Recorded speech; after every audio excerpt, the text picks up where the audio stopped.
Welcome to another edition of the Second City Sports Weekend Edition, Zoom style. Zoom style.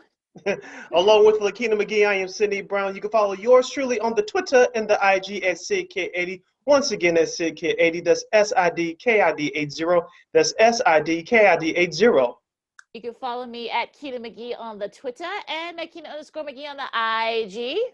You can follow this podcast, Second City Sports, along with our other podcast programming from War Media by simply going to our website at weareregalradio.com. That's WEAREREGAL radio.com. And you can listen to this podcast wherever you download your podcast. Make sure you search for War on Anchor. That's WARR on Anchor, including that iHeartRadio app. Also, we're on YouTube at War Media. Once again, at WARR Media. You can not only listen to us, but watch us do our thing live. And we appreciate your support. Mwah! Like, share, subscribe, and tell your friends. Yes. And joining us right now to start off the show is the NFL insider in front of the show from fanside.com is Mr. Matt Verderame. He's going to hop on with us to talk about the Carson Wentz trade. For those of you who've been living under a rock, Carson Wentz, now former Eagles quarterback, was traded from Philadelphia to the Indianapolis Colts on Thursday for this year's third-round pick and a conditional second-round pick for next season. Matt, welcome back to the program. How are you? Good. How are you guys now? Doing fine. Where can people find you on social media? Only Twitter. I gave up all the other stuff. At Matt Verderame, MattVerderame. All right, let's start breaking down this deal. What was your initial thoughts when you heard the news about Carson Wentz being traded from the Eagles to the Colts on Thursday? The Bears fans should be happy. I thought, like everybody knew this was going to happen at some point here. He was going to go to Indy or he was going to go to Chicago. I know my colleague at Fansided, Matt Lombardo, reported right after the trade that the Bears actually had been out on the deal for like 2 or 3 days before it went down, which I think helped it move along with Indianapolis. If you're Indy, I get it. Like, it's a third-round pick. It's a conditional second for next year, and if he doesn't play 75% of the snaps, then you're not giving up that first-round pick that it could turn into. So, okay, a third and a second to take a flyer on a 28-year-old quarterback who your head coach had a lot of success with when he was the OC in Philadelphia. Like, I get it. I understand why Indy did it. They're also looking at a situation where who's going to be their quarterback? Jacoby Brissett's a free agent. He's not the guy anyway. Rivers retired. So if you're the Colts, I understand it. I don't blame them. That said, you could make a really compelling argument that Carson Wentz was the worst starting quarterback in football last year. In fact, I would make that argument. I did the quarterback rankings every week over at Fansided, and he was, other than guys who were, in and out of the lineup, I'm not including backup guys who started for a month, he was the worst starting quarterback in football. I mean, you want to make an argument of Drew Lock maybe? I don't know. I think Wentz was worse. And unlike Drew Lock, Carson Wentz is really expensive. So the Eagles, you know how bad you have to be given a contract like that. You're the number 2 overall pick. The Eagles aren't getting a cent of relief this year on the cap, and they still traded him. Mm-hmm. That tells you all you need to know about what Philadelphia thinks of Carson Wentz. Okay, Matt, with Carson Wentz now in Indy, where the Bears go from here? I've heard like some people say, well, maybe they should go get Fitzmagic, right? Fitzpatrick. You hear Louis Riddick, from ESPN say that maybe they should try to go high on Watson. What do you think the Bears can realistically do? I think any team that doesn't have Patrick Mahomes, Aaron Rodgers, etc., should be calling the Texans and at least finding out what the price is. I sampled 3 or 4 general managers about a month ago and said, if you were the Houston Texans and you were willing to trade Deshaun Watson, what would the price be? Or at least what would you have to hear to be interested? And I was told I was told by consensus, it would be about 3 first-round picks and then potentially a player as well. If you're the Bears, a team that has not had a lot of first-round picks lately because you traded for Khalil Mack years ago, would you trade 3 first-round picks and potentially on top of that, a good young player? If I was Chicago, yeah, I would, because he's 25 and he's a superstar level quarterback, and you're righting an egregious wrong that happened in the 2017 draft. That said, I think the more likely scenario is calling up the Jets and saying, look, we want Sam Darnold. He's cheap. He's only 23 years old. He's still one of the youngest players in the league, even though he's been in it now for a few years. When I sampled those GMs on Watson, I also did it with Darnold, and the consensus was, look, he probably costs a real late first or a mid-level 2. If I'm the Bears and I can get him for my second-round pick, I'm doing it. And if he's not good, fine. He's only there for a year. You move on. But I think that, to me, is the route I would take if I were Ryan Pace. Matt Verderame, NFL insider for Fansided.com, is joining us here on the weekend edition of Second City Sports, along with Lakina McGee. I am Cindy Brown. Matt, staying with the Bears for a moment. We all know that Allen Robinson, the stud wide receiver, is currently a free agent. Of course, there's been really no talks between him and Bears management. Where do you think that will this all end up after, assuming that the Bears will pick their quarterback first? Do you think that Allen Robinson will stay here long term? Do you think he'll leave and go somewhere else? Me personally, I've been saying on this show for the last couple months of the season that the Bears will place the franchise tag on him, especially if they get with that he's going to Green Bay. Well, look, I think they should just sign him long term, but it seems as though that's been almost a non-starter with them. They haven't been able to do it. Allen Robinson recently talked to Tyler Dunn, formerly of Bleacher Report, now has his own site, does great work. And he, when talking to Dunn, Robinson said basically, look, we're at a fork in the road, but we're not even really at a fork because nothing's happening. If you're the Bears and you don't sign him, look, that is more far-reaching realities than just we're not signing Allen Robinson. Every guy in that locker room is going to look at that and go, you're not signing that guy? You're not paying him? Like, if you're not paying him, are you paying any of us? Because he's the best guy in the team right now, arguably, and he's put his blood, sweat, and tears into this thing for 3 years. He's been the only real offensive weapon on the team, and you're not going to pay him? So that matters. Like, that will really rank a lot of guys in that locker room. Now, beyond that, I tend to agree with you, Sydney. I think he probably gets tagged, and then those two sides go to war because I don't think he's going to play on the tag, or certainly not in the beginning. I think that will get very contentious in a hurry if the Bears don't work something out long term, because Allen Robinson knows if he gets to free agency, he's getting $20 million a year, and if the Bears aren't going to give him that and they're going to tag him, he's going to lose his mind, and I don't blame him. So. I tend to agree. Look, it would just be honestly, it's a fireable offense if he gets out of Chicago. It is a fireable offense for Ryan Pace. You cannot lose him. But we'll see. They've done some interesting things before, so I wouldn't completely roll it out either. Well, he wouldn't be well, look, for various reasons, he will not be happy if he plays on a franchise tag, not just for the money, because he doesn't think there's a reason why he scrubbed all the Bear stuff from his social media pages. I'm just saying. But let's talk about the defense for a second, Matt, because everyone's going to be a year older. We'll see if Hicks comes back. There's already where Eddie Goldman, assuming he'll be back next year. Right. Of course, he opted out. So where do you see the defense? Because to me, from what I'm seeing right now, it looks like the defense just looks like it's just a year older, and we may see the same thing. I know they got a new coordinator, but I'm not. No changes. It's tough. It's tough because they're up against the cap, and if they tag Robinson, they've got to create a whole bunch of money. And if you have to create money, where's it coming from? Right? It might come from that defensive side of the ball, and I look, Eddie Jackson is a really good player, but he probably played under expectations last year. I think that's kind of the dirty secret of that defense last year. He was not who he normally is.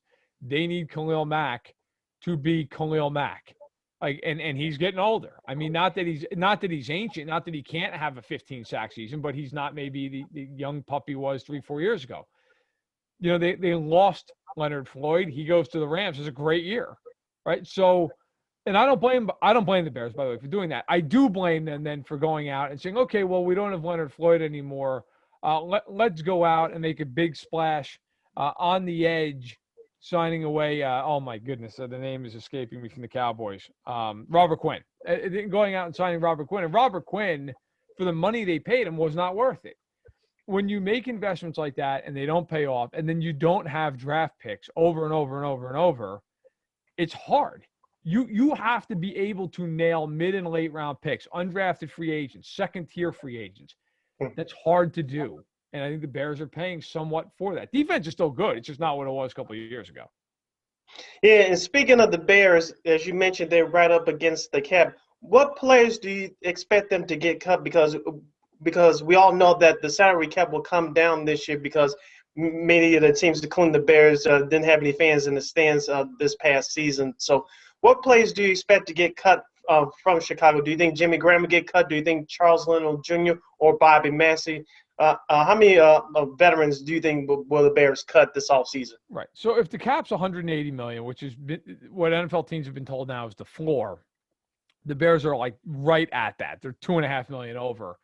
Although one thing to note, Peter King reported in NBC Sports in his column a week ago, or on Monday, I should say, that the TV deals might get done within the next month, which would be prior to free agency. If that happens, don't be shocked if all of a sudden the cap is flat, because they're pumping a ton of money back in, because the union doesn't want to see the cap go down for obvious reasons. Teams don't want to see it go down.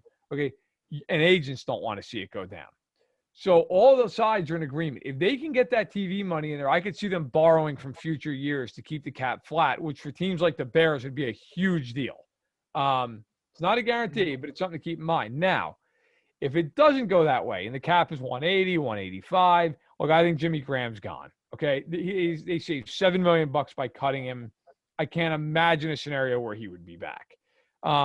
Beyond that, you start looking at, okay, they could save 10.5 by cutting Akeem Hicks, but I don't think you cut Akeem Hicks. He's one of the best players in the NFL. I would not cut him. Bobby Massey or Leno Jr., I think one of them's probably gone. Sure. Right. I think that's certainly possible. And then after that, you start getting into, okay, is there anybody else that it's worth cutting? You might have a few small cuts here and there. I think the most likely thing is maybe they restructure some deals. Maybe they put, I could see like a guy like Akeem Hicks as an example. You look at him, okay, now he is 32 years old. So do you want to extend him? That's a tough question, but is it on the table? It could be. He's still been very good when he's been healthy. The Bears can create some space. They can extend some guys. I look on the offensive side and say, okay, well, is there anybody you can extend? Obviously, you'd like to keep Robinson, at least we're assuming so. But they're in kind of a tough spot. I do think Graham's gone. I think one of those tackles is gone. And I think that, look, they're going to have to create maybe Hicks. But I think that would be a very painful cut for them. Let's stay with the defensive side of the ball again for a second there, Matt. J.J. Watt, veteran defensive player out there on the market. I know, a lot of Bears fans are probably itching, hoping and praying that maybe he comes to Chicago. Is that realistic? And if not, where do you see him going? I think it's tough for Chicago. They just don't have the money. I mean, at some point, look, are they going to keep Allen Robinson? Because if they're going to keep Allen Robinson, that might be it. Like if the cap goes down to a big degree, that might be, and that's not a problem exclusive to the Bears. I mean, that's something the Packers are dealing with, the Chiefs are dealing with, the Steelers are dealing with, the Rams, the Saints, the Eagles, the Falcons. I mean, there's a lot of teams that, and this is why, again, if that TV money comes through, agents and the union are going to be screaming for that cap to go up because they know all these guys, look, stars will get paid, but it's going to be a bloodbath for that second tier. I mean, guys who are normally guys who get 3-year, $25 million deals, they're getting 1 year, $4 million. I mean, that's just the way it's going to be if the cap doesn't go up. So as far as Watt, I think it's probably pie in the sky for the Bears. They just have bigger needs. And Watt, as great as he is, he's a first ballot Hall of Famer. He's 32 years old. And he's had one really good year out of the last 5. So I don't think the Bears will spend the money. I think Cleveland makes sense. Indy makes sense. Buffalo makes sense. Maybe Kansas City. They are over the cap, but the Chiefs can move money around pretty easily. I think those are probably the teams. I know people talk about the Packers because he's from Wisconsin. The Packers have no money. Like, it's not to say they couldn't do it, but then, okay, are you willing to sign J.J. Watt and lose Corey Linsley, your all-pro center? Are you willing to do that? Because that might be the trade-off. If I'm the Packers, I'd rather have Linsley. So I think it's tough. It depends also, how much does Watt want? Because if he wants 10, 12 plus million a year, he's significantly cutting down the teams that he can realistically go to. Heading down the home stretch with Matt Verderame, NFL Insider for Fansided.com, right here on the weekend edition of Second City Sports, along with Lakina McGee. I am Sydney Brown. Staying abroad in the NFL, Matt, we referenced the franchise tag earlier with Allen Robinson. Dak Prescott is facing that for the second year in a row, the quarterback of the Dallas Cowboys. What is Jerry Jones thinking? Can he sign Dak Prescott to a long-term deal, please? Or do you know something that we don't know? Because if it wasn't for Dak's injury last year, we all know that the Dallas Cowboys would have made the playoffs, even though early in the season their defense struggled. What's going on down there in Big D? So I don't know anything that you don't know, because I don't think many people know what's going on with Dallas. Like, if they tag him, that is a $30 million or $37 million cap charge. Yep. That is an enormous sum of money, especially if this cap does not go up. I don't know that they could even financially do it without having to restructure and extend a ton of guys and put a bunch of money into the future. Now, do I think they'd lose him over that? No, because the NFL is built on restructures and extensions and cuts. I think Dallas would figure it out. I do not expect him to be anywhere else, at least not at this point. It would behoove Jerry Jones to sign him long-term right now and to keep that number down this year, because anybody who knows the cap understands, look, let's just say they signed him for 4 years and $150 million. Even though the average of that is somewhere around $37 million a year, the first year cap is always lower. So it would probably be like 15, 16 million. It wouldn't be 37 million like it's about to be if they have to tag him. And Prescott can put them in a hell of a bind, because if they tag him, he doesn't sign that tag, they cannot fine him. They cannot do anything to him because he's not technically an employee of the team, but that cap charge still counts against them in full come the first day of the league year, March 17th. So if you're the Cowboys, you can tag him. He can go, great, I'm not signing it. You're on the hook for $37 million. You've got to be cap compliant by March 17th, and I don't have to show up to camp. And there's nothing you can do about it because I didn't sign the tag. So it puts them in a really, really tough spot. The problem is going to be, though, he's going to say, look, I deserve to get paid like an upper echelon, top-tier quarterback, $35 million or so a year. And I don't disagree with him, but he's coming off a brutal injury. You don't know if he's going to be the same guy coming off of it. You hope he is, but it's not certain. And Jerry Jones is going to come back and say, look, your ankle was all the way turned around the last time we saw you. Like, we don't know. And he's going to say, yeah, and you know what, Jerry, you're right. I played on the tag for you last year. I didn't cause a fuss over it. And I got hurt. Now you take care of me. That is going to be very, very interesting to see how the Cowboys play that. Now, another quarterback, of course, that's making a lot of headlines is Deshaun Watson. The Texans have said that they're not going to trade him. You know, there's various scenarios. So do you think he gets moved? It's so where? If not the Bears? Probably not, but the Bears are a long shot. Look, I think realistically, first of all, he's got a no trade. So he can kind of dictate to some extent the places he wants to go. John McClain, who's the most plugged-in guy in Houston, went on a radio show out in Denver. I don't know if it was today or yesterday, and said that he would guarantee that he won't go to Denver. So I believe John. The ones that make the most sense are Miami and the Jets because they have 2 first-round picks, and they both have a needed quarterback. Reportedly, he would go there, especially Miami. I think the Dolphins are the leader in the clubhouse. You're talking about they could offer 2 firsts this year, first next year, and Tua. That's pretty good. I think I would also keep an eye on the Niners. The Niners are ready to move off Garoppolo, have been for a year. And if the Niners could swing Watson, Kyle Shanahan would be in heaven putting Deshaun Watson in that offense. So I think Miami's the favorite if he gets dealt. I think San Francisco is a team to watch. As we talk about quarterbacks being shuffled and moved around, Matt, this offseason looks like this offseason could be headed that way. The Pittsburgh Steelers, their general manager came out on Thursday and said that Ben Roethlisberger is, quote-unquote, our guy today.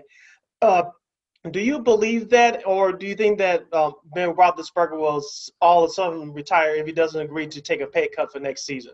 I don't think he's going to retire, but I think, look, Aditi Kinkawala, who covers him for NFL Network, she does a great job. She had a line the other day, made me laugh on Twitter, and I'm paraphrasing this a little bit and switching it around for obvious reasons. But she said something to the effect of, you know, that line, like, if my husband said that to me, I wouldn't feel good about it, right? And, like, I know, I thought it was great. So I was like, yeah, you know, if my wife came up to me and said, yeah, well, for right now, you're my husband. I mean, that's not good. That's not probably great long term. The Steelers, Kevin Colbert, like these teams, these guys, they say things with intent, I should say. They are intentional about the way they word these things.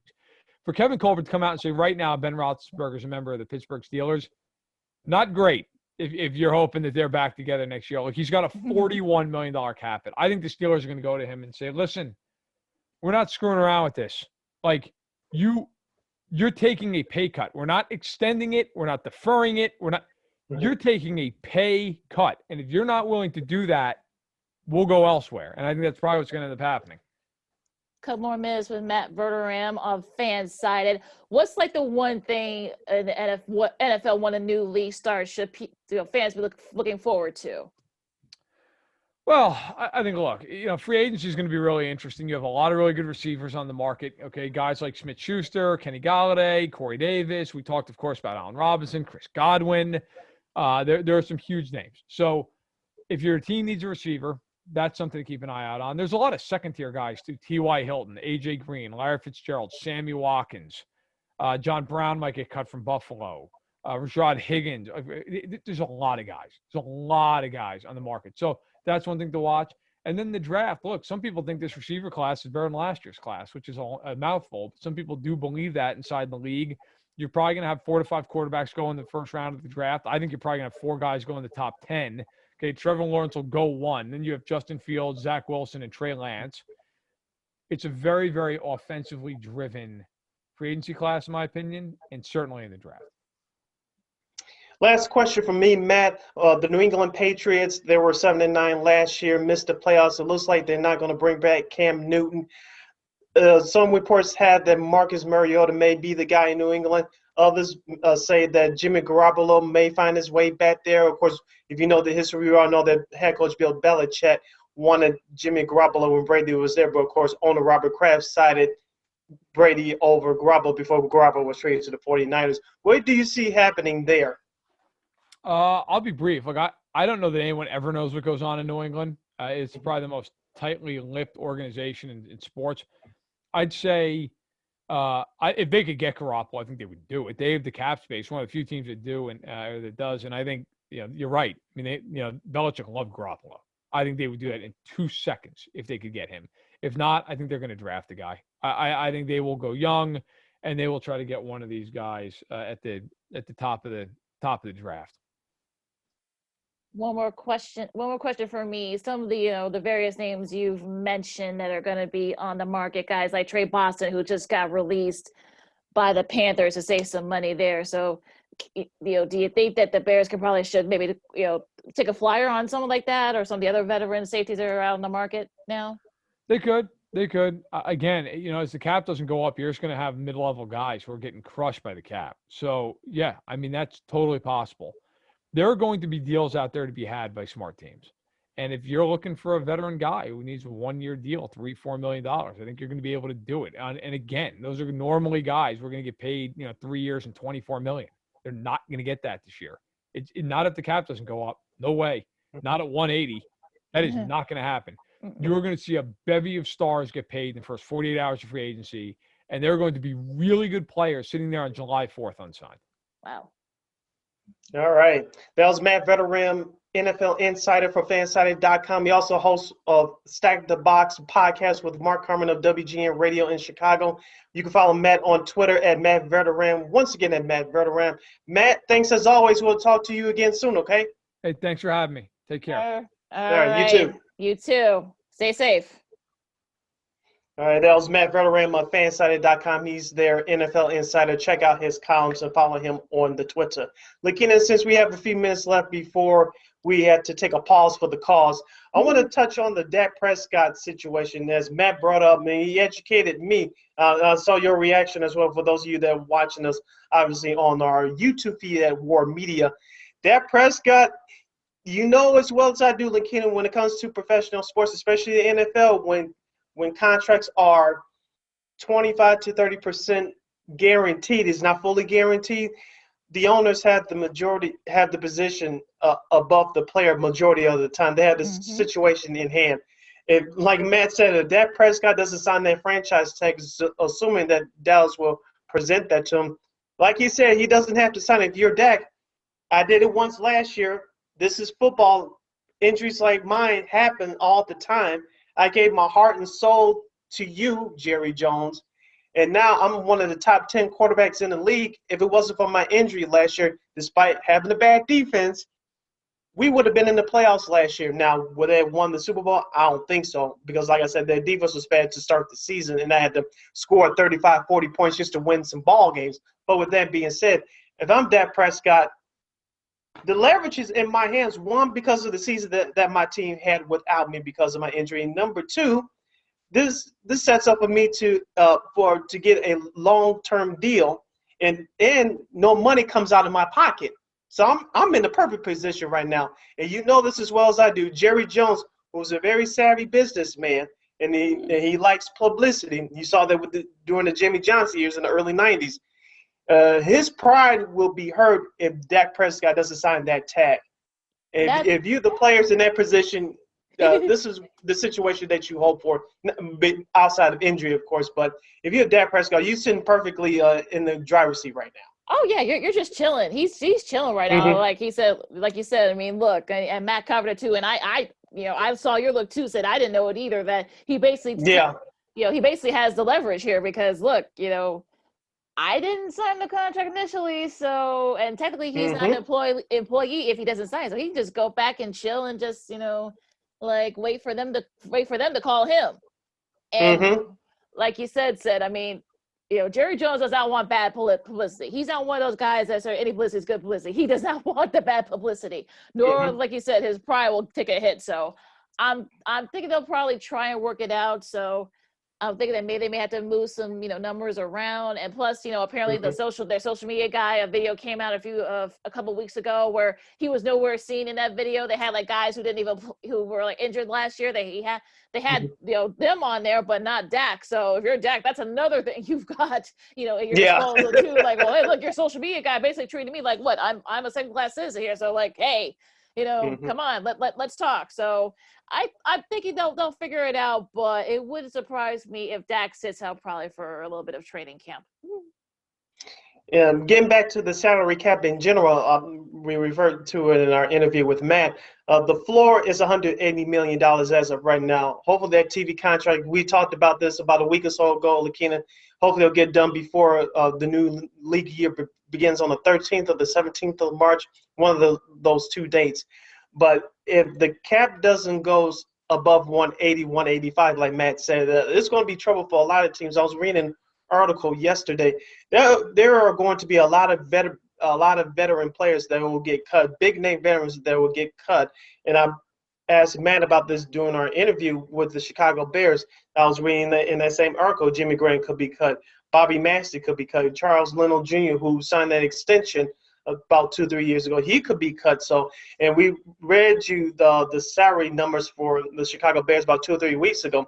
Khalil Mack takes 20% of your cap. Let's be honest, he's not going anywhere, unfortunately, because of the money. Kyle Fuller, he's the third on the team in terms of salary. Robert Crinton's at number 2. So the Bears will have some decisions to make, but if that TV money comes through, you could breathe a sigh of relief just temporarily, but we all know that the Bears still have work to do on this roster. And look at the numbers, Sid, like you said. I mean, if that TV contract goes through and that's what the NFL wants it to happen, we talked about it, last week, it could go up maybe 190. That might be the highest it might go. So, and like Matt mentioned, teams are going to be cheering for that number to get to 190, because if not, there's going to be a lot of veteran guys. I mean, we're seeing it now look at the Panthers. They had the trade, we talked about Trey Boston, but look, Kawani Shaw was another guy that got cut. Also, Stephen Weather, who's a veteran defensive end, got cut. That saves him a little over $28 million, about $29 million. So there's going to be. How about Falcons players on the defensive end got cut too? Yeah, I saw that too. Ricardo Allen, and Bailey, that kissed him and saved him. So there's going to be a lot of veteran guys, familiar names that, guys, you shouldn't be surprised if they end up being on the chopping block, especially if that cap number doesn't go, that salary cap number doesn't go up. Yeah, going back to the Bears for just a moment, if that salary cap number goes up to at least 190, maybe 195, that's kind of wishy-washy, but let's just say 190. Jimmy Graham was not bad for the Bears this year. If you're the Bears, you hopefully you would keep him, and hopefully him and Cole Kmet will work together. If you're the Bears, work Cole Kmet into your offensive gameplay more next season, please, Matt Nagy, please. But that combination wouldn't be bad at all. I think it would be better if Matt Nagy and his offensive staff do what they're supposed to do. But I didn't have a problem with Jimmy Graham last year when the Bears signed him. I said, let's see what we can get out of him. And he was the man early on, but like you said, that cap is between 180 and 185. It could be a trouble for a whole lot of teams. Well, not just the Bears, but going to your big market teams like Pittsburgh and Dallas, and they gave that money to Amari Cooper, their wide receiver, about a year or so ago. They brought in Gerald McCoy before he got hurt in training camp this past season. So it's going to be a whole lot of problems for a whole lot of teams, as Matt said, if that salary cap doesn't go up by at least $10 million. Well, and also, too, if Graham does come back, I think it's a slim chance of happening. But if he does, who's going to throw to him? That's gonna be a thing. Yeah. Like who's gonna throw it to him? I mean, and to Kmet too, and to all the other guys, Robinson too, if he gets the franchise tag. I mean, at this point, I mean, look, if you're Jimmy Graham, do you really want to stay here when the future's pretty much uncertain? You have a brass that's probably a lame duck season. Do you really want to come back here when there are probably other teams that could probably use your services or probably use you better than they did last year? So I don't know. Speaking of something that we don't know, the Bears quarterback situation, I had to ask you this question before we break. I was watching and listening to a New York sports radio program. If you want me to mention it, fine. If not, so be it. I don't care. It doesn't matter. Okay. I was watching the Michael Kay show. Of course, it's on ESPN New York. And also Simon Castor on Yes. I was actually watching that via my computer earlier this morning. And they were talking about Sam Darnold. Of course, that station is flagship home for the New York Jets. That's enough free advertising for them. But they were talking about the future of Sam Darnold. It's pretty much likely that he's done there because they're going to draft, I'm sure Justin Fields, I forgot who Matt mentioned during our interview, but they're going to draft a quarterback. Yeah, thank you. Yeah, they're going to trade Lance and start from scratch. And Michael Kay was talking about Sam Darnold possibly coming to Chicago, according to Phil Yates of ESPN. And I said, after the Wentz trade was announced on Thursday, and I remember we had our Super Bowl preview show with Kyle Means, contact director at War Media. I said, it wouldn't surprise me if the Bears got Wentz. Now, since the Bears will not have Carson Wentz, it wouldn't surprise me if they have Sam Darnold because, as Matt said during our interview, he's cheap. He's completed his third year out of USC, and if you're Matt Nagy, he's young enough we can quote unquote fix him. I'm using air quotes there, folks listening exclusively on our podcast. We can fix him. He's young enough. He doesn't cost anything. Economically, it would work, but I'm not going to say I'm high on Sam Darnold, but I'm not going to say he's a bust either because even though, look at the situation he was in with the Jets. No offensive line, no running game. Le'Veon Bell is a shell of himself. They didn't have a number one wide receiver. I know Jamison Crowder, people want to yell at me about. Jamison Crowder was a perfect number 3 wide receiver with the Washington football team. He's not a number 1, folks, so don't yell at me at that. So, yes, did Sam Darnold have his moments of that he didn't play well during his first couple of years? Yes, but I thought he played well, especially during that last month of the season when the team picked up the only 2 victories of the 2020 season. So I get the idea, especially economically, that will work for Chicago. But being honest, Lakina, I know I'm speaking of both sides of my brain right now. If the Bears take Sam Darnold, I'll be honest with you, I will not be shocked, but at the same time, I'm not going to jump for joy either. I mean, I understand what you're saying because that's where I am with Sam Darnold. I mean, look, we saw. Yeah. I don't think he's terrible, but we saw a little bit of flash to him. But like you said, Sid, I mean, I won't like rage if they get him. Like you said, it's probably cheaper to get. You don't have to probably give up a lot of capital to get him. But I mean, I wouldn't like I said, I wouldn't go crazy if they get Darnold. I mean, I think like you said, so he's still young enough. He's only like 25, so I think he's still young enough to quote unquote fix him, or maybe try to. He's not really. I don't see him as a reclamation project, unlike Wentz. Because we haven't seen much of Sam Darnold yet, because he was injured for the first few years of his career. So, and I think he's still young enough to perhaps maybe he could right the ship. Maybe he just needs a change of scenery. Also, too, I was thinking about this, and sometimes I do have crazy thoughts. Sometimes I share them on here, and sometimes really? I don't. Exactly.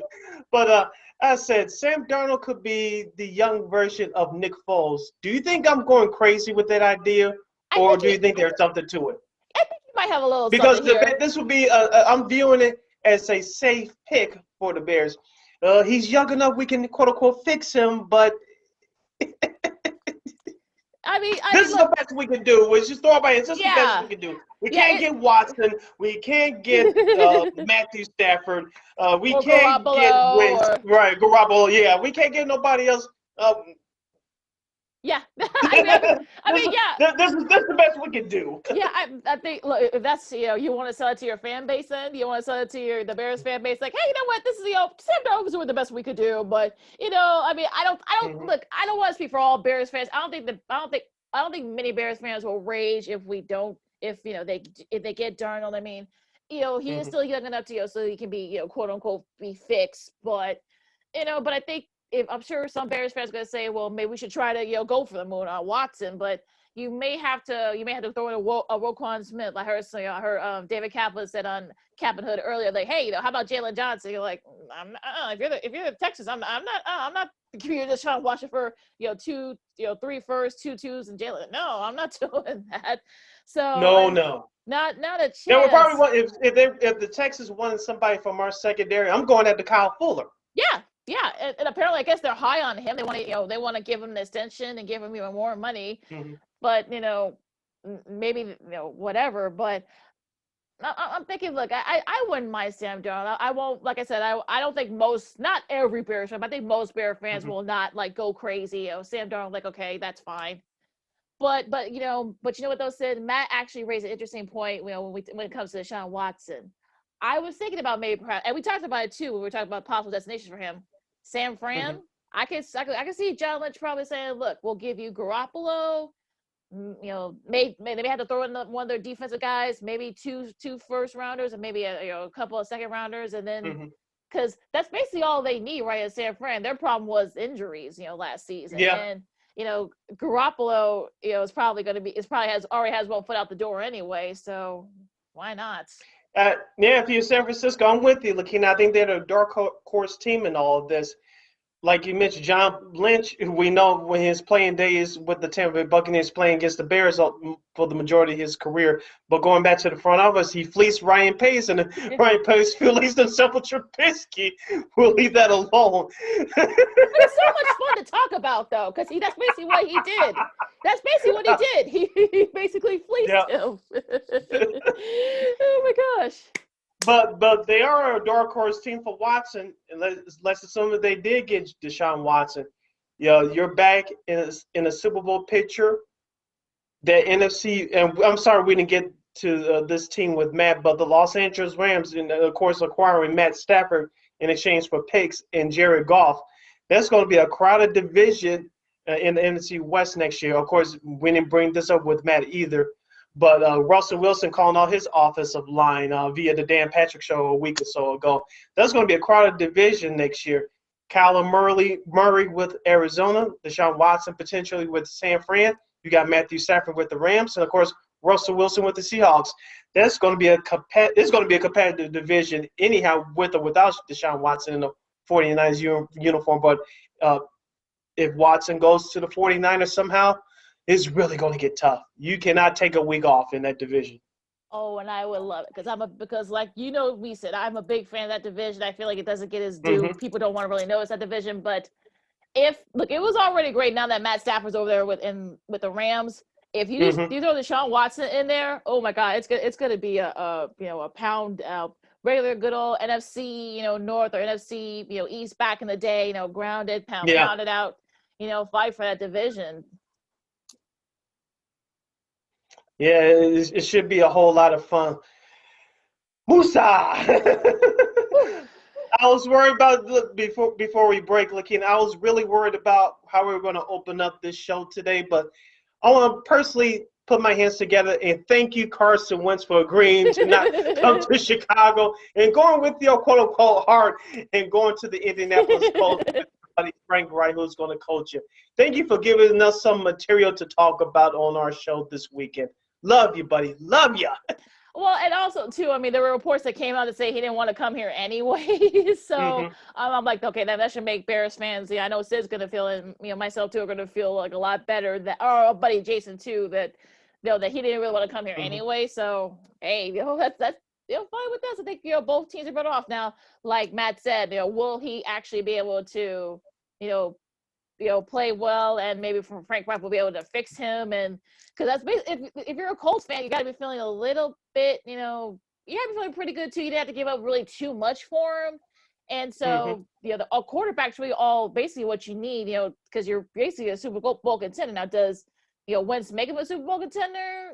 Not yet. I think people want to see how he plays, if he sort of shake out, and I'm sure they're gonna have to get somebody else because they really don't have, like I said, I doubt Brissett's coming back. He's probably going to want to go somewhere else and try to see go for a starting job. So I don't, we'll just have to wait and see.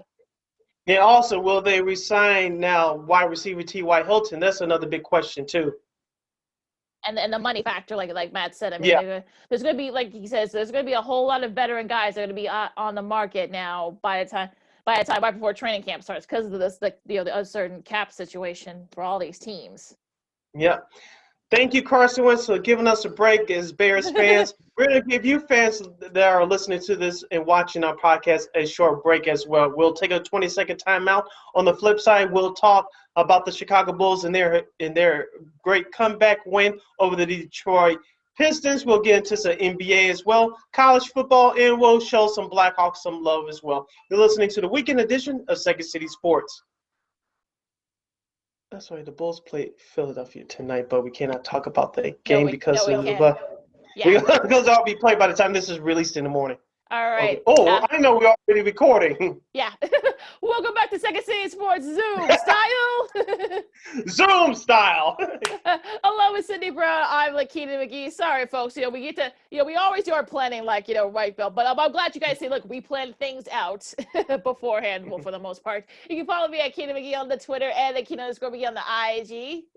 You can follow yours truly, Sydney Brown, on the Twitter and the IG at SidKid80. Once again, that's SidKid80. That's SIDKID80. That's SIDKID80.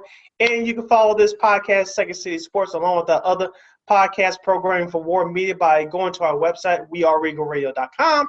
And wherever you download your podcasts on all podcast download podcast platforms, including the iHeartRadio app, just type in that search engine box, War on Anchor. That's WARR on Anchor. And we're also on YouTube. For those of you that's watching us on YouTube right now, at War Media, once again at WARR Media. You can not only listen to us, but watch us as well. And we thank you in advance for your support. Mwah! Like, share, subscribe, and tell your buddies. Yes, and we are unapologetically fun. And one team, at least locally here in Chicago, that's having fun right now, Lakina, is the Chicago Bulls. They were 2-0 this week. Yes, we know about the game against the Philadelphia 76ers. You're listening to this, assuming today is Saturday. The Friday night game against the Philadelphia 76ers has already been played. We'll review that game for you on our next episode. But earlier this week, they had a very good week, going 2-0. They defeated the Indiana Pacers on the road, 120-112 in overtime. And, of course, in a late game scratch against which would have been against the Charlotte Hornets. That game was not played on Wednesday due to Charlotte's COVID issues. Instead, the Bulls had a home game with the Detroit Pistons after trailing by 25 points. They came back and won the game by the score of 105-102. Lakina, Zach LaVine, with his performances during these last couple of games, he is continuing to make his case to become to become an all-star. Of course, the all-star starters were announced on Thursday. We'll get to those in a few minutes, but let's focus in on the Bulls. Looking at Zach LaVine, he's making a strong push to want to become named an all-star. I'm assuming that the reserves will be announced next week, but LaVine's play on the court is really doing a whole lot of talking, going in the positive direction right now. Oh, look, I mean, I think Zach, is showing you why he should be in maybe not in the top tier, but definitely in the second tier of guys in the league. I mean, leads the team in scoring and 3-point shooting. And look, he's showing leadership too. I think that he's one of those young guys on the team that's showing that those leadership skills. Yes, we have that. Yes, you have Garrett Temple to do that, but also too is it's good to have one of your young guys be that vocal leaders, because the other young guys will follow their league. And look, I hate that Zach LaVine doesn't get his due nationally. I think Kenny Smith, who we all love and adore, on TNT, but I think he referred to him as like that kid from Chicago, who plays for the Chicago Bulls or something like that. Last night I'm like, wait, Kenny, his name is Zach LaVine. So I mean, I'm sure he's gonna get noticed, and I wouldn't be surprised if he has a big game tonight against Philly. Again, we'll talk about that, next week. But he's just been amazing. Also, too, the team has been really good. I mean, Pat Williams, had his struggles in the Indiana game, but did very well in the Pistons game. Kobe White, I mean, had hit some big shots. Garrett Temple's been really good. Sadaransky, has made some points. Also, two things at Valentine. So it's good to see that fight. That I wasn't worried about the Detroit game once they were up. I've seen Detroit do this. They had big leads and they let it dissipate. Yeah. So I wasn't worried about the Detroit game. And look, this game was literally like put together last minute.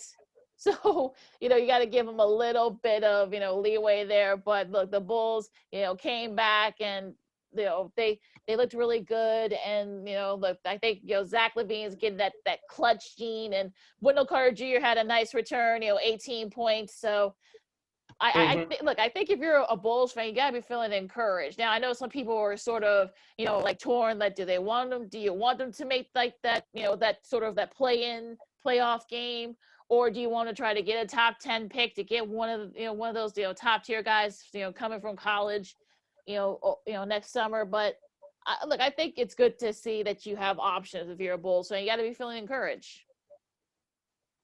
Yes, you have options if you're the Chicago Bulls. As we said all season, Lakina, this was the season for evaluation of individual players, and right now you're seeing them trending up in the right direction as a team. Now, some guys individually still have a lot of work to do, but you have to be encouraged by what you're watching with the Chicago Bulls right now. You had to be worried a little bit with that, referring to that, back to that Detroit game on Wednesday, Lakina. Yes, it was put together at the last minute. How can you I saw some Bulls fans on Twitter complain about how could you trail by 25 points against a bad team? On the outside, I could see where fans were coming from. Excuse me.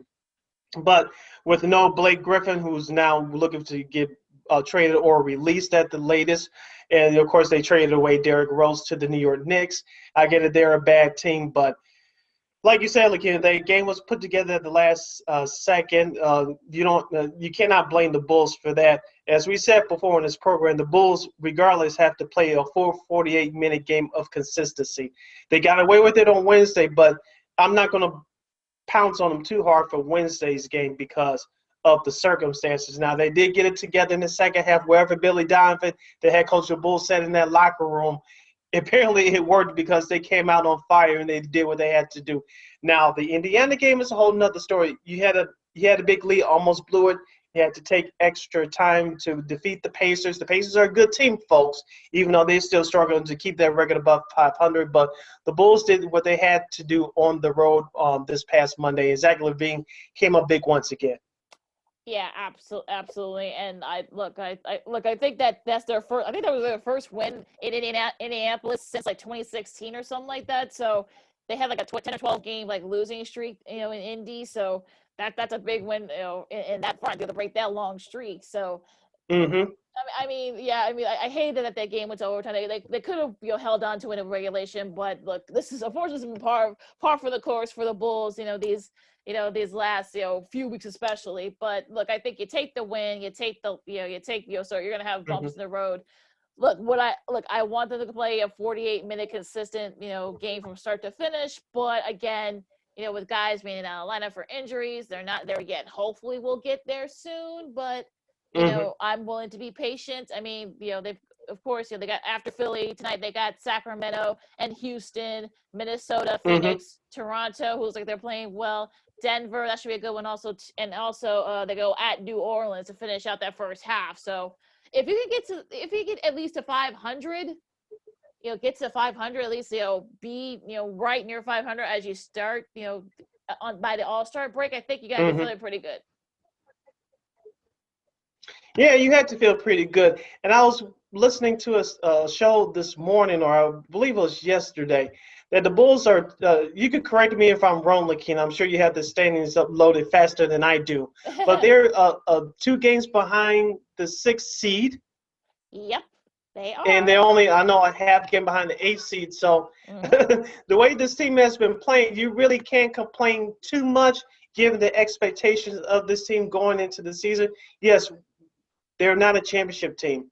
They're not even a top 4 or top 5 team. But given the circumstances of what this team has gone through, you have to pat them on the back. And as I said before, a real head coach, i.e. Billy Donovan, has made the difference in this team between this year and last year. That is clearly to see. It's amazing what a competent, front office and a pretty good competent coach, can get you. Can make a lot of difference. This is what it looks like. That's how it looks, and it's just astonishing. Like you said, they're only 2 games out of the 4th seed. Which look, we're not we're not saying that they're going to be a 4th seed, folks. Let's we're not saying that, but I think look, I mean they could be right on the cusp of getting one of those, at the very least one of those play-in spots for the playoffs, but. This is probably a good spot if you're a Bulls fan. I mean, a lot of the teams you can't control what a lot of teams around you do, but look at Milwaukee. They've lost 5 in a row. The Nets got a big win last night against the Lakers. They've now won 5 in a row. So and the Cavaliers that were actually right where the Bulls were, they've now lost 8 in a row. So that's amazing how things can change quickly, especially in a season like this. Yes, realistically, I think if you're a Bulls fan, you are in the driver's seat to play in that play-in tournament, which is 7 through 10 at the end of the season. I think that's where that your team should be, provided that this management doesn't gut the roster, which I don't see that happening. If they trade somebody, maybe it'd be a veteran that a team needs because someone got hurt or something to that extent. But I don't see Arturas Karnisovas or Mark Eversley gutting this roster. This team is too competitive at this point to quote-unquote gut the roster. That's not going to happen. So they may make a minor move or two, but I don't see them mortgaging the future. They're not going to gut this roster. Like you said, they're not Cleveland. They're not Detroit.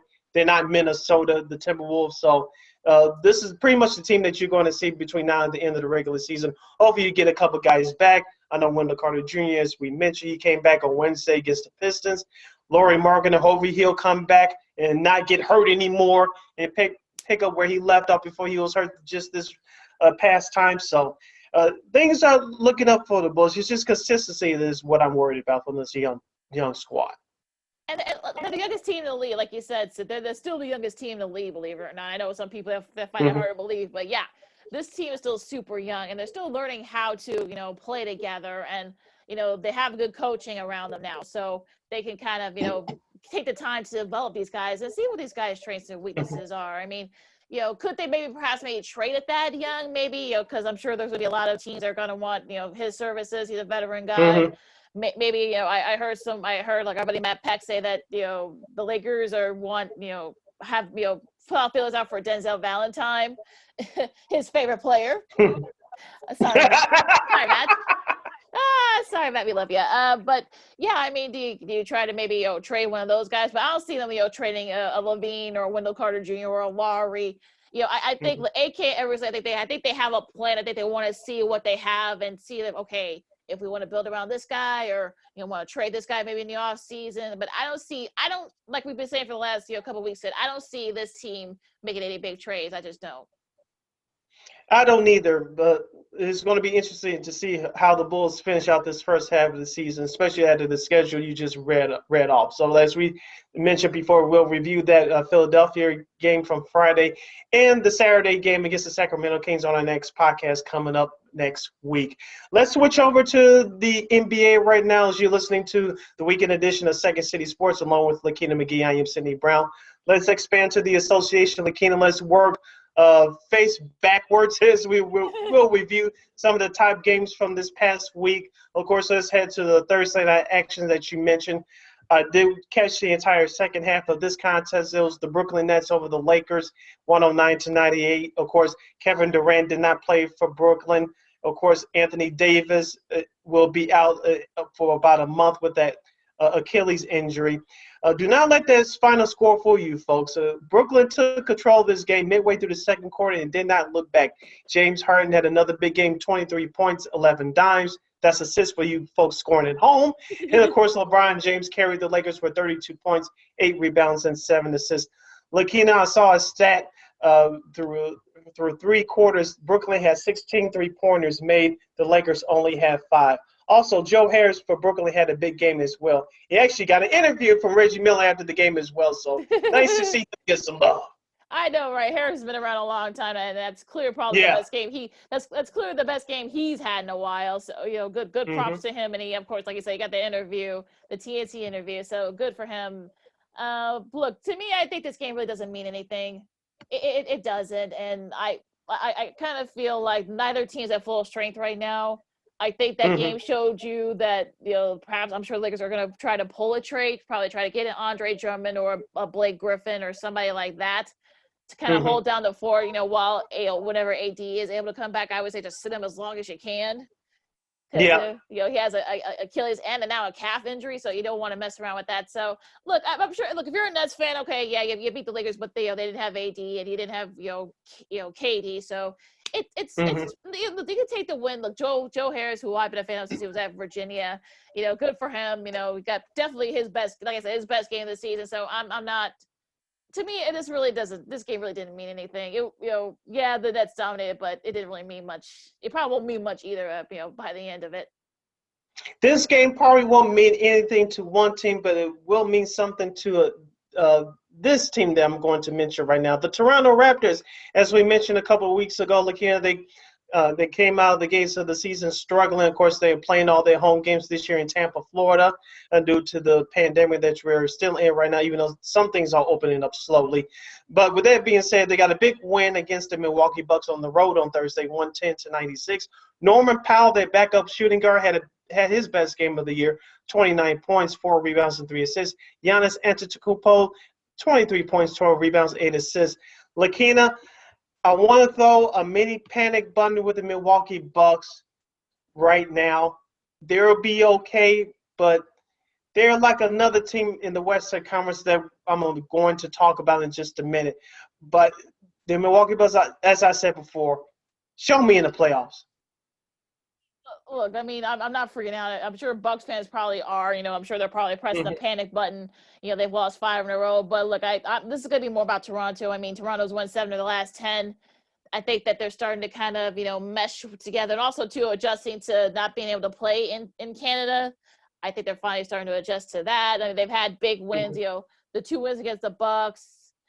I know they had like that head scratcher against the Timberwolves last week. But like I said, it's going to happen, so it's fine. But I mean, it's going to be, look, like I said before, I think the Raptors are going to finish strong, and I think, and I'm not worried about the Bucks either. So I think Bucks fans should sort of take a deep breath and look, you're going to have these kind of struggles, even in a shortened 72 game season. You're going to have these sort of little mini streak struggles.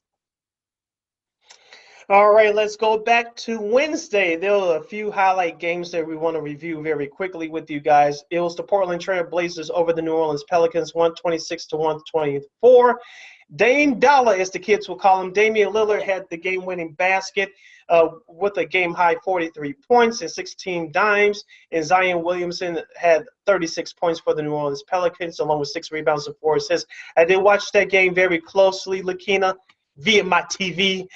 New Orleans, of course, there are ways as far as really competing hard as a playoff team. I think they have the pieces to be a playoff team, but they just cannot get over that hump. I know there are trade fillers, i.e. rumors out there for Alonzo Ball. Will J.J. Redick be on the move? I can't believe he's 36 now. I know. How time flies.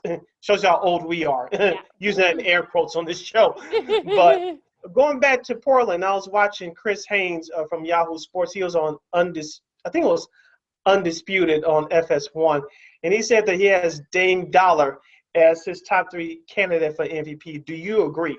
I think he's right up there. Okay. There in that, I think. And look, not bad for the Blazers team that actually literally got to New Orleans like the day of the game. They were having travel issues because of the ice, all the ice and the cold, that's happening all over the South especially. So props to him for being able to kind of pull that game out. That was actually a really thrilling game. And I think Dame's doing what Dame does. I think, people are starting to notice now, you have all these games now on the East Coast. The East Coast are actually trying to see what we've been saying for the last few years about Damian Lillard. So look, we know firsthand, as a Chicago fan, because he did it to us a few weeks back. Yeah. But look, he's been doing it for a long time. And I'm glad that people are starting to around the nation are finally starting to see how good Damian is. Another MVP candidate in my mind, Joel Embiid from Wednesday. The Philadelphia 76ers get by the Rockets 118 to 113. Joel Embiid had 31 points, 11 rebounds, and 9 assists. John Wall had 28 for Houston. Lakina, I know Philadelphia is at the top of the Eastern Conference, given Milwaukee's struggles currently. Where do you have Mr. Embiid as far as MVP standings are concerned? Definitely top 5. I definitely think it's definitely a top 5 candidate. I think, look, he's looked really good. Look, if he can, knock on wood, avoid injuries. I think he's. I can hear it. Yeah. See, there you go. He's showing you why he's one of the top players. And look, I think that he's one of the reasons why the Phillies where they are right now. And I think if he can keep up that consistency, I think he'd definitely be right there in the top 3 for MVP. Okay, one more game from this past Wednesday. I did watch this game live via my computer. It was the Utah Jazz getting by the Clippers 114-96. Rudy Gobert, another 2020 game from him, 23 points and 20 rebounds. Yes, the Jazz played great team defense. We all know what Donovan Mitchell is capable of. As I said before, I want to see them do this in the playoffs consistently. They did not do that last year against Denver in the bubble. You saw what happened. Mm-hmm.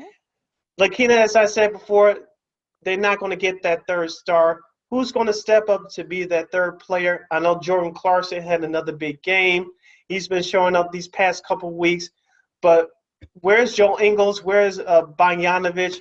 Will one of those guys step up to help out Donovan Mitchell, Rudy Gobert?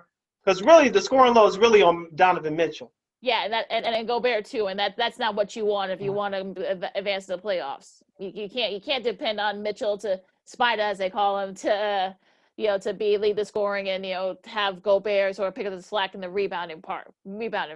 You can't do that if you want to be taken seriously. And I know that they're still upset about what happened, against Denver in that bubble in the playoff series, but look, show it in the playoffs. You guys are in a nice role right now. You got the best record in the league, but we need to see this for you guys in the playoffs. I'm sorry. You have to, we need you guys to show us in the playoffs, and maybe people will take you seriously. Of course, from Tuesday, the Denver Nuggets lose to the Boston Celtics 112-99. Nikola Jokic had 43 points, and of course, the next night, my Nuggets, they lost to the Wizards by 2. I still have Jokic as my top 5 pick for MVP, but his team's struggling, and that's really I don't know if he's going to get it when it's all said and done, but he's in my top 5 right now. And I actually, on our preview show, I actually picked Luka Doncic to get the MVP. Right now, he's coming on as of late, but Dallas is still trying to get to 500, and I think that's what's going to hurt him if Dallas doesn't turn it around quickly. Yeah, I'm with you. I also had Luka as sort of like my top 2 or 3 MVP guys, but like you said, so if the Mavs don't get it together and get back to above 500, he can just forget it. Yeah. Before we give you some news from the All-Star game, let's give you a couple of games to watch for this Saturday and Sunday from the association. Of course, Saturday night's game, which is tonight if you listen to this on a Saturday, at 7:30 p.m. on ABC, is the Miami Heat taking on the Los Angeles Lakers in the rematch of the last year's NBA Finals via the bubble. Of course, as we mentioned earlier, the Bulls will host the Sacramento Kings. Another good game on Saturday at 8 o'clock Chicago time is the Phoenix Suns traveling to Memphis to take on the Grizzlies. John Morant versus Devin Booker. Well, that should be a lot of fun. And Phoenix has been playing very well lately too. Memphis is Memphis is kind of creeping back up a little bit. They had like that little that bad streak because they were all coming back from the COVID protocols, but they're starting to kind of creep up. So that should be a fun one. And shout out to our good friend, Mr. Eugene McIntosh. He's a big Damian Lillard fan, of course, on Saturday at 9 o'clock Chicago time. This is the Washington Wizards taking on the Portland Trailblazers. Dame Dollar versus Bradley Beal. That should be fun. High scoring indeed. Absolutely. Let's go to the Sunday matches real quick, Sid. You got Boston, New Orleans. That's gonna be an ABC, or tomorrow if you guys are gonna be listening to us on Saturday. Boston, New Orleans. That should be a fun one there. That's the ABC tilt. That should be good. Yes, and also too, you have the Philadelphia 76ers taking on the Toronto Raptors from Tampa. That's at 6 p.m. on Sunday night. And you have the Timberwolves and Knicks. Julius Randle, perhaps some people are calling him an all-star. I know he's scored a career-high 40-plus points earlier this week. Tom Thibodeau has the Knicks team playing very well right now. 6:30 p.m. on Sunday, Chicago time, is the Denver Nuggets traveling to Atlanta to take home the Hawks, home of this year's All-Star game. We'll get to that in just a moment. But Sunday night's game on ESPN at 7 o'clock Chicago time is the Brooklyn Nets taking on the Los Angeles Clippers on the West Coast as the Nets continue to wrap up their West Coast part of their schedule on the road trip. That should be a fun one. That should be a very thorough one on ESPN too. So, guys, make sure you guys check that out. Yep. Now, Lakina, the All-Star starters were announced on Thursday. I don't know if you have the list in front of you, but I know there was a couple of people upset that a couple of guys weren't on there. But even though this is the game, in my opinion, that should not be played, we'll get to that in a minute. But looking at the All-Star starters, I got nothing. I don't. I have no complaints. I really don't. Look, I'm fine with this. I mean, LeBron. Okay, LeBron led the voting. Okay, yay. Okay, we figured that. Steph. Okay, fine. Luka, fine. Nikola Jokic. Look, he's having a great season. He deserves to be in there. And also to Kawhi Leonard. That's the West side. On the East side, KD. You say that some may question it, but look, I'm not complacent about that. Giannis, Embiid, Bradley Beal, and Kyrie. That might be the one that probably maybe some people might have some folks scratching their heads. But I don't really have a big issue. But also too, like, I don't know why they're even trying to do an All-Star game. But again, we'll get to that in a second here. But okay. Why? But whatever. Like, okay, yay, okay, fine, good for them, and it's good. Should be an interesting one. I'll let you have the floor on this one, Sid. Yeah, the All-Star game for 2021 is Sunday, March 7th. From Atlanta, Georgia. That's on TNT. Of course, before the game, you'll have your skills competition and three-point contest. And, of course, at halftime, you'll have the slam dunk contest. The only people that are going to be in the stands are the local healthcare workers, and you'll have members from the HBCU family from all that's historically black colleges and universities. They're going to be in attendance. Of course, the game is for charity to benefit and donate to all HBCUs across the United States. I don't have a problem on which the money is going to. That part I don't have a problem with, Lakina, but why are you having this All-Star game? What makes me mad is you put this together at the last minute, but like LeBron James said a few weeks ago, You were told that you weren't going to have an All-Star game this year, and then you put this together at the last second. This makes no sense. Especially when you have the mayor, Keisha Lance Bottoms, who's a terrific. We don't want your rumors. Stay your ass at home. Go home. Go. That's basically what she. I'm paraphrasing what she said. She said the mayor of Atlanta. That's basically what she says. That look, you ain't partying down here. You go inside your house and party. No, y'all not. You don't have to go home, but you better get the hell up out of here. That's basically what she said. Not in those that particular words, but look, that's a black mama talking. Is she a mama? So she's a mama. So that's probably like in black mama-ese. For those of you who are wondering. But I'm with her though. I mean, I know Adam Silver, who is the NBA commissioner, of course, and the defendant has said, look, we've looked at all the protocols. It's going to be some tight protocols. Okay. I probably will peek and watch, but I don't think this is a good idea. Look, there are other ways you can do the proceeds for HBCUs. Maybe do like do what they did in the Pro Bowl. I mean, do something like that. Just introduce everybody and just trade stories and have a free for all. I mean, come on. There are other ways you can do it. But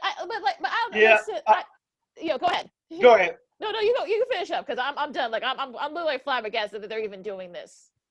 I will say this: they're keeping the same format as they did last year when the All-Star game was here in Chicago, as far as keeping this final score at each quarter and all that, and then they'll have the combined final score at the end.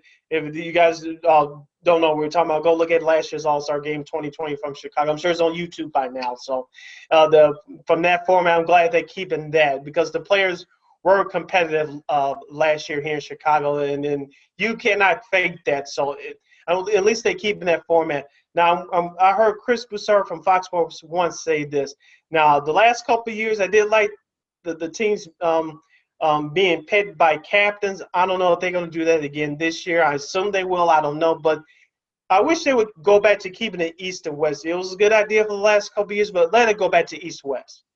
Yeah, I kind of heard that way too. I mean, all this, Team LeBron or maybe Team KD, I guess, they're going to be the captains. I mean, it's just like take it back old school. I guess we're just because we're old school people. I guess take it back old school. Do the East, do the East versus West thing. Or I'm not a fan of the whole team aspect. I know they're trying to freshen it up a bit, but I just don't see the need for it. Yeah, I don't either. So, but we'll see what happens. We have to watch it because we have to give you our thoughts for you guys. So, we can't get away with not watching it. So, we'll see what happens. That game will take place in less than 3 weeks from now. Let's move on to college basketball. As you're listening to the weekend edition of Second City Sports, along with Lakina McGee, I am Sydney Brown. College hoops, Lakina. As I said before, we preview these weekend's games for you guys to watch. Going to our local teams, of course, the Fighting Illini will have a big game. If you're listening to us on a Saturday, they have a big game later today against the Minnesota Golden Gophers at 2:30 on Fox.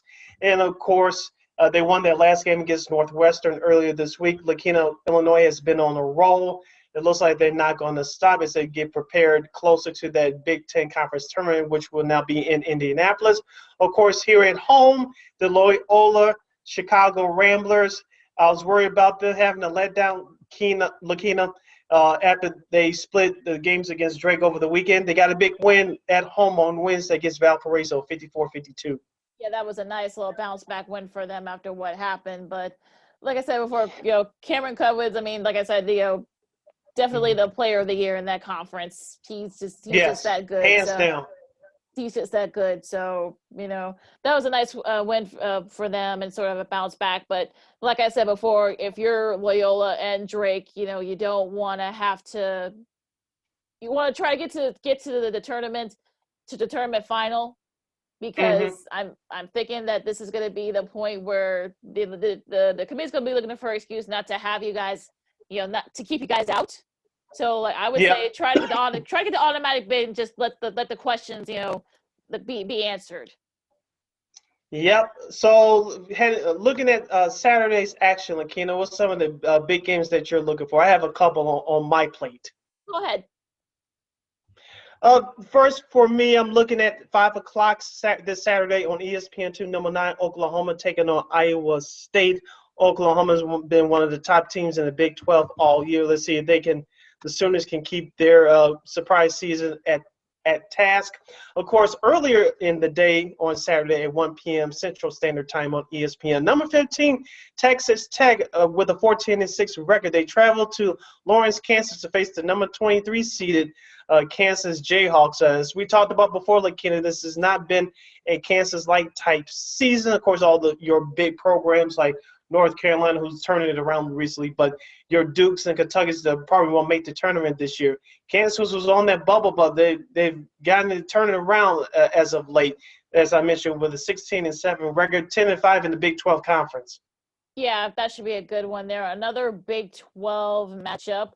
You have West Virginia and Texas, two completely different styles. Mm-hmm. That's a ABC game, at 2:00 today. Those who listen to us on a Saturday, that should be a fun one. That should be a fun one there. A couple more that I saw for Saturday. Arizona, USC trying to get that number one, seed in the Pac-12 tournament that they're going to be. That's coming up soon. Virginia and Duke. I mean, Duke needs this win. I never thought I'd be saying that about a Duke team, but they need this win to sort of get, I'm sure they're not on the bubble, but I think, being number 7 Virginia team, I think can help a lot. And that's basically it. I mean, not a lot of big games, this week. I mean, UConn and Villanova, two Big East rivals meeting again in the Big East. That's always a fun one. Kentucky and Tennessee, Kentucky's been kind of, putting it together late, so we'll see what they do in Knoxville against Tennessee. The Illinois-Minnesota game is interesting because if you're Minnesota, you need a win like that to kind of keep yourselves from outside the bubble, from being on the bubble. So if you can somehow upset Illinois, they actually kept it close in their first meeting before Illinois pulled away late. So if you're Richard Pitino and the Golden Gophers, you're going to want, to help kind of freshen up that tourney resume. But yeah, some good games on Saturday. Of course, let's head towards Sunday's action, which will be tomorrow if you're listening to this podcast on a Saturday. Of course, at noon on CBS, Sunday will be number 3 Michigan and number 4 Ohio State. A big game between two big teams as they try to vie for the top seed in the Big Ten. Of course, Michigan got back to playing last week.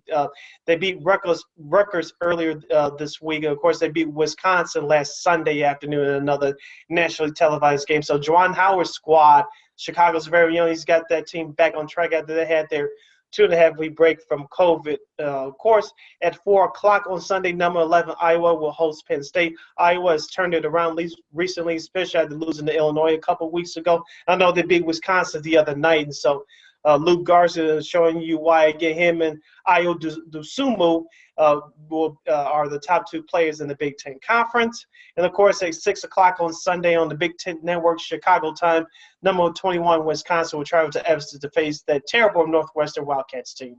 Yeah, come a long way from being undefeated for the first couple of games in the Big Ten. So that's kind of crazy. But I'm looking forward to that matchup with Michigan and Ohio State. Whenever these schools play against each other, whatever the sport, it's always big, right? So this is definitely for control of the Big Ten, being the number 1 seed in the Big Ten Conference. EJ Liddell, the top scorer for Ohio State against Hunter Dickinson from Michigan, leads the team in both points and rebounds. So that should be a fun one. And that'll be a CBS game too. So that should be the national, television. So that should be a fun one there. But real quick before we move on to the Blackhawks, the NCAA tournament, they announced that, of course, it's going to be in a bubble this year in Indiana. But they're limiting fans, up to 25% of fans. Don't call it a bubble if you're going to be letting fans in, folks. That's my mini rant for the day. I don't know how you feel about it, Sid, but I'll just leave it there. But how do you feel about that? At least we get, even though it won't be as much of a fan impact like it normally is, at least for the first round, is all, not to be too much of a jokey here, but isn't it, it depends on which teams are playing, isn't it about 25% capacity anyway, even though we're not fully back at normal yet? If it's a team that you don't know about, 2 teams you don't know about, usually this is how it happens. During those early afternoon games, Lakina, usually 2 teams, let's just say you get a Texas against some HBCU school. The house is not going to be full, folks. He's usually not full. So it's not going to look too different this year. Maybe they'll increase it a little bit once you get to the Final Four, hopefully a little bit. But doing these early round games is not going to be that much of a difference. But I'm glad that we are getting some form of back to normalcy. So it's going to look normal. Sort of, it's going to look sort of normal, not back to where we want to be yet, but at least we're starting now. After not having it last year, we can take for what we can get this year, looking after not having it last year. So I can't complain too much.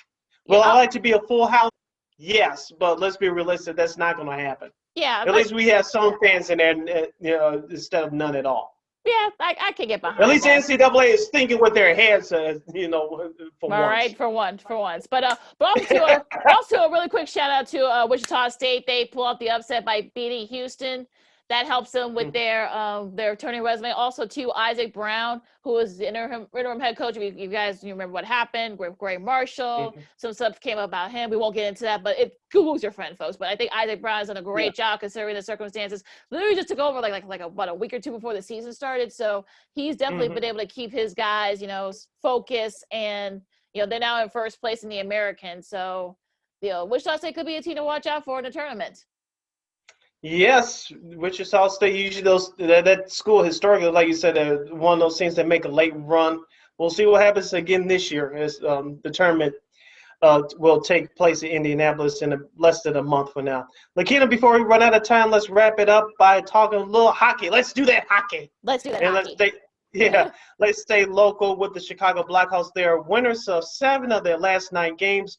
Of course, if you listen to this podcast on a Saturday, which is today, they would have played their second game against they were supposed to play their second game against the Carolina Hurricanes in Raleigh, North Carolina, but it's been postponed due to COVID issues with the Hurricanes, and it was other teams have COVID issues as well throughout the National Hockey League. So Friday's game at Carolina was played. We'll review that game for you on our next episode.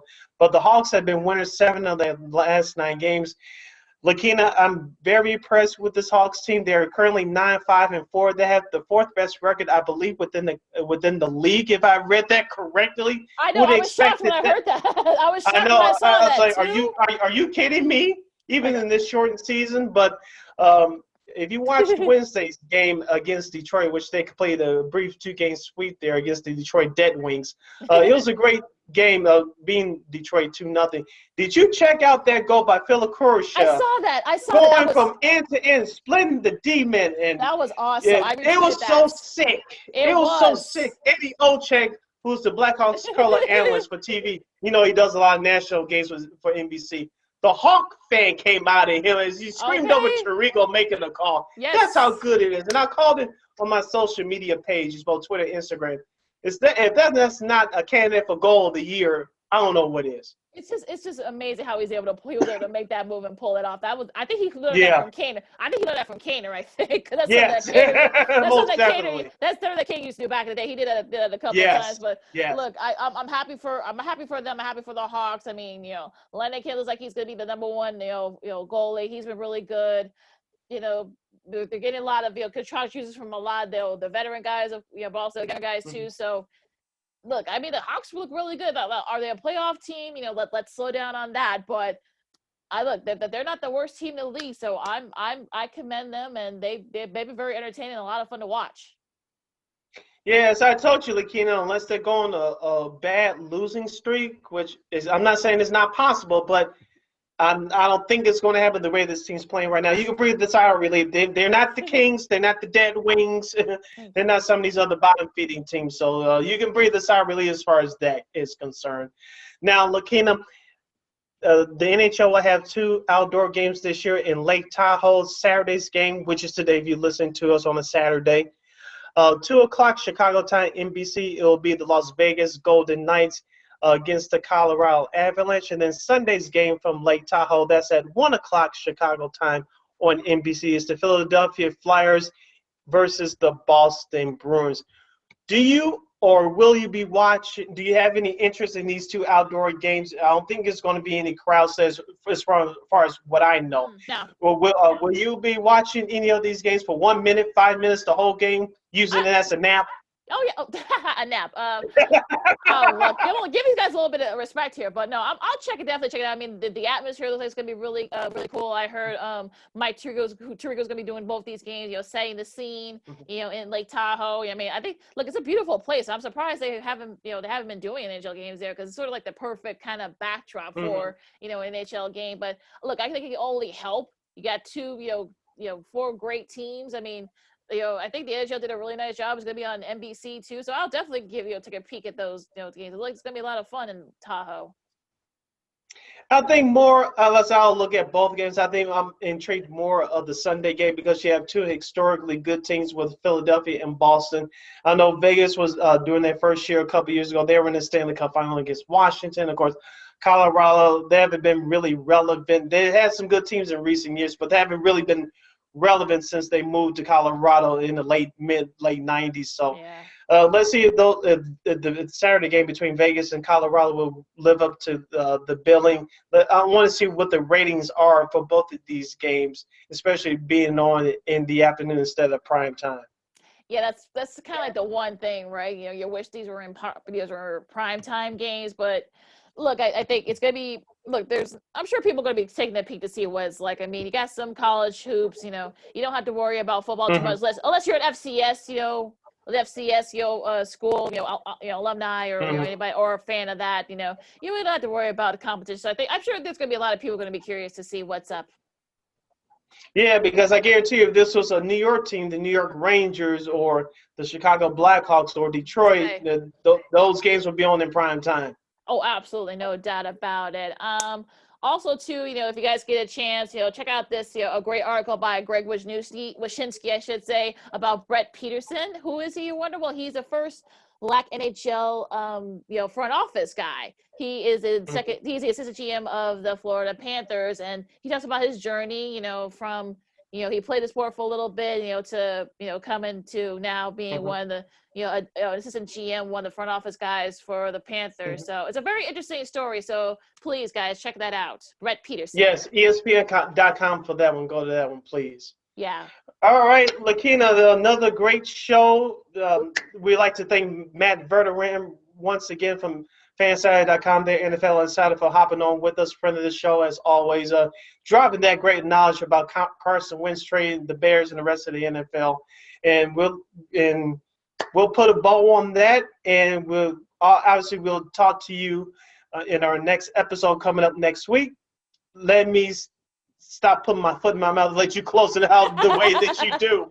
All right, no problem. But like I said, the FCS also too. You got Deion Sanders going to be making his debut for Jackson State. There's a lot of expectations for him down there. So hopefully he does well.